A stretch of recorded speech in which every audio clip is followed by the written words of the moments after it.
Hello and welcome friends, welcome to the Jack study circle. और जैसा कि हम लोग देख रहे हैं, इस लॉकडाउन को अनलॉक कर रहे हैं आपके पोटेंशियल को। और कुछ कुछ चीजें हम लोग जो पढ़ रहे हैं, आईसीएससी बोर्ड खासकर, जिसका सिलेबस बहुत एलॉबरेट है और ऑनलाइन क्लासेस लगातार फेल हो रही हैं, जिसमें भी ज्यादा सिलेबस है, ये कर पाना काफी मुश्किल है। लेकिन उसको सपोर्ट करने के लिए आप ऑनलाइन क्लासेस जाइए, जो आपका स्कूल पढ़ा रहा है वो भी, कोचिंग क्लासेस वो भी। ये हम लोग एक नया ट्रेंड स्टार्ट कर रहे हैं कि फ्री आपको ट्यूटोरियल्स भेज रहे हैं कुछ मेन स्पेसिफिक टॉपिक्स के। मैं इस चीज पे यकीन करते हुए ये आपको वीडियो भेज रहा हूं कि आपको मेन टॉपिक पूरा समझ में आ रहा होगा। मैं आपकी इंटेलिजेंस पर पूरा भरोसा कर रहा हूं कि चैप्टर आपको समझ में आया है। वेलोसिटी क्या है, डिस्प्लेसमेंट क्या है, एक्सेलेरेशन क्या है, ये सारी चीजें आपको समझ में आई होंगी। तीन नई हमने इक्वेशन देखी हैं। उसी के बेस पर हम इस चैप्टर के जो टफेस्ट मोस्ट पार्ट कहा जाता है, मैं इस बात को अंडरलाइन कीजिए, कहा जाता है जिसको टफेस्ट पार्ट, वो है न्यूमेरिकल्स। और वही आज हम लोग देखेंगे। From the book of Selina के कुछ क्वेश्चंस हम लोग सॉल्व करेंगे। बेसिक क्वेश्चन को समझने की कोशिश कीजिए। और इक्वेशंस, जैसा कि हमारे पास ये जो मैं चैप्टर ले रहा हूं, second chapter, equation of motion के ऊपर डिपेंडेंट है। Motion in one dimension chapter का नाम है। तीन इक्वेशंस हैं जो हमें देखनी है। v is equal to u plus a t, ठीक है। s मतलब displacement, ut plus half a t square. Third equation is v square is equal to u square plus 2as। ये तीन बेसिक इक्वेशंस होती हैं हमारी, जिसके बेस पर हम लोग सॉल्व करते हैं इक्वेशन। जैसे कि आप क्लास 8 तक क्या करते थे, speed is equal to distance upon time, distance is equal to speed into time, वही चीजें घूमती रहती थी। क्योंकि अभी कुछ नए टर्म्स आ गए हैं। v मतलब फाइनल वेलोसिटी, u मतलब स्टार्टिंग वेलोसिटी या इनिशियल वेलोसिटी, a मतलब एक्सेलरेशन कितना है, उसके अलावा t फॉर टाइम, s मतलब डिस्प्लेसमेंट, मूवमेंट कितना हुआ है, एक्चुअल चेंज इन पोजीशन। मान लीजिए मैं एक पॉइंट पर खड़ा हूं, ठीक है, मैं यहां से घूमने गया, यहां पे ऐसे घूमते हुए वापस आ गया। मेरा डिस्टेंस होगा ये 2 3 4 किलोमीटर जो भी, लेकिन मेरा डिस्प्लेसमेंट इज जीरो। क्यों? एक्चुअल चेंज इन पोजीशन हुई नहीं। इनिशियल और फाइनल मेरी सेम थी, इसलिए मेरा कोई भी ये डिस्प्लेसमेंट नहीं हुआ। इसको मैं अगर ऐसे भी बताऊं, एक सर्कल है मान लीजिए, मैं यहां से चला और यहां तक पहुंचा, ठीक है। अब मेरा distance, mark my word, distance, distance यहां से यहां तक मतलब पाया, 2 पाया होता है टोटल उसका पाया। लेकिन displacement is this perpendicular, which is 2r। इस चीज से आपको समझ में आ जाएगा what is the meaning of displacement as well as distance. तो खैर, हम लोग ज्यादा टाइम इन चीजों पे ना लेते हुए हम लोग direct question to question deal करें, जिससे आपका जो क्वेश्चन फोबिया है या न्यूमेरिकल बहुत टफ होते हैं, अंकल कैसे पढ़ें, नंबर कहाँ डालें, फॉर्मूला कौन सा है, वगैरह वगैरह, इस टाइप की जो प्रॉब्लम्स आती हैं, उन्हीं क्वेश्चंस को हम लोग डील करते हैं। आमतौर पे हमारा ट्रेडिशन आपको मालूम, from the toughest to the simplest, लेकिन ये क्वेश्चन सब एक जैसे होते हैं, कोई ज्यादा इसमें ट्विस्ट एंड टर्न नहीं होता। मैं क्वेश्चन लूंगा, उसके आपको पॉइंट्स बताता हूं, आप वो क्वेश्चन का ध्यान में रखिए। First question is the body starts from rest. कभी भी वर्ड आ जाए स्टार्ट्स फ्रॉम रेस्ट मतलब u is equal to 0 straight away. दूसरी चीज, with a uniform acceleration of 2 metre per second, मतलब acceleration is 2 metre per second square. हमेशा metre per second square होता है एक्सेलेरेशन, ये ध्यान में रखना है। This is a, okay. Then find the distance covered by the body in 2 seconds, मतलब हमें निकालना है डिस्प्लेसमेंट और हमें टाइम भी दिया हुआ है 2 सेकेंड। ये चार चीजें हैं हमारे पास। अब मैं कौन सी चीज यूज करूं जिसमें एस निकालना है। एस निकालने के लिए मैं ये फॉर्मूला और ये दो यूज कर सकता हूं, ठीक है। मेरे पास बी है, नहीं है, तो इसका मैं थर्ड इक्वेशन नहीं यूज कर पाऊंगा, मैं सेकंड इक्वेशन यूज करूंगा। क्यों? क्योंकि एस फाइंड करना है, यू मेरे को मालूम है, टी मालूम है, ए मालूम है, सारी वैल्यूज इसके अंदर पुट कर दूंगा। तो जब भी इनिशियल वेलोसिटी आपको गिवन हो, तो आप आराम से सेकंड इक्वेशन यूज कर सकते हैं। S is equal to u t, 0 into t t है तो 2 सेकंड, लेकिन कोई फर्क नहीं पड़ने वाला। हाफ ए मतलब 2 और टाइम 2 का स्क्वायर। इसको आप सॉल्व करके जो भी आपका आंसर आएगा that is your final answer.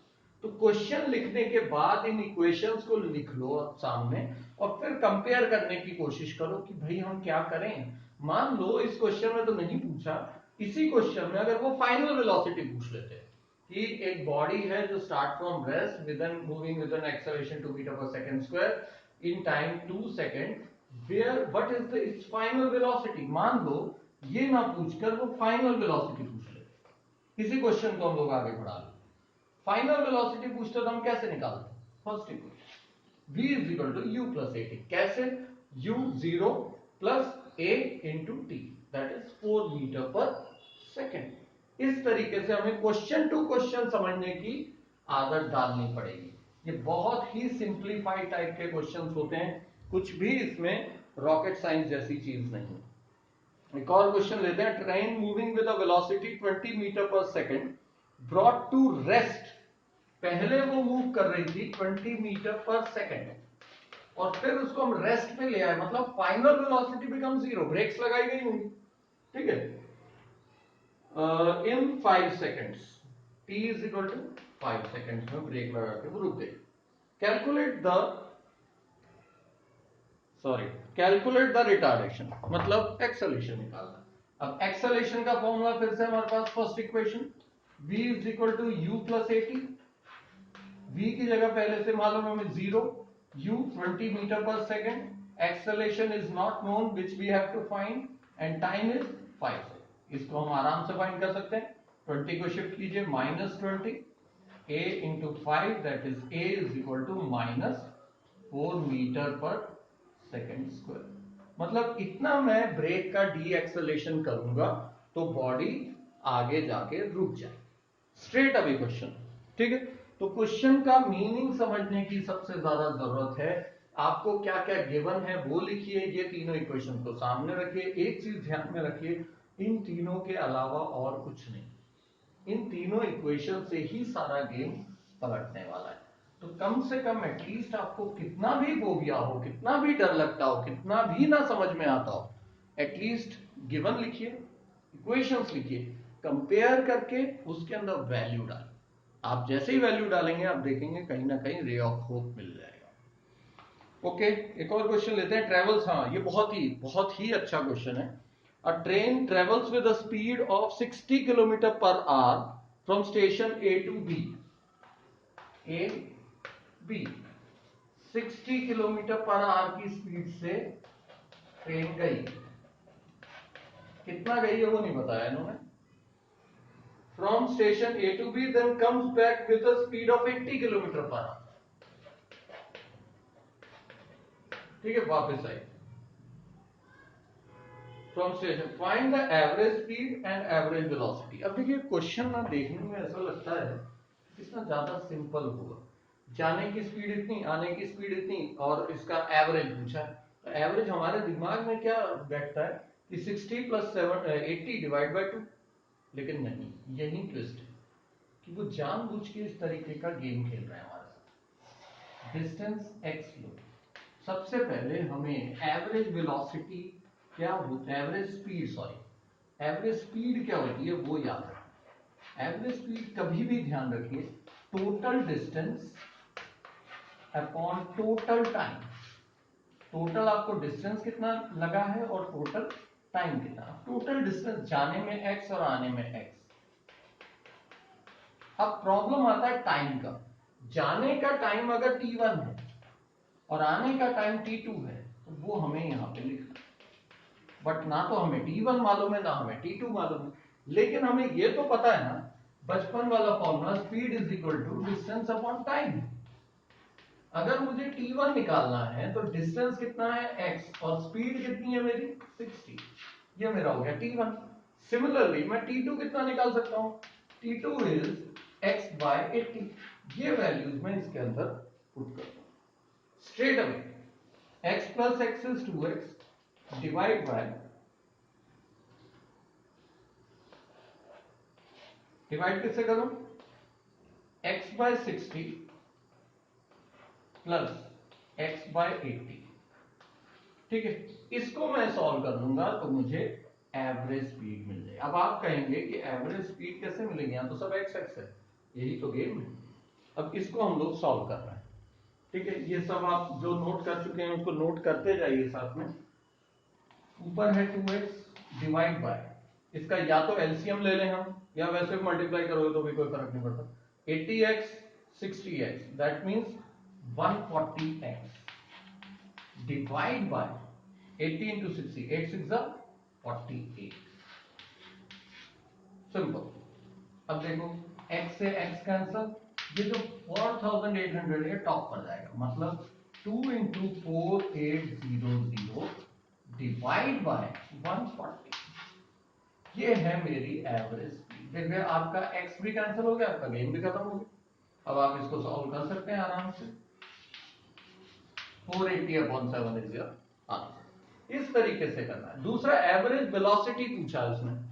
मान लो एवरेज वेलोसिटी कैसे निकालते हैं, total displacement upon total time, but there is no displacement, जहां से गए थे वहीं तो आए हैं, तो एवरेज वेलोसिटी इज 0। तो ये चीज ध्यान में रखनी है कि एवरेज वेलोसिटी और एवरेज स्पीड दोनों में जमीन आसमान का फर्क।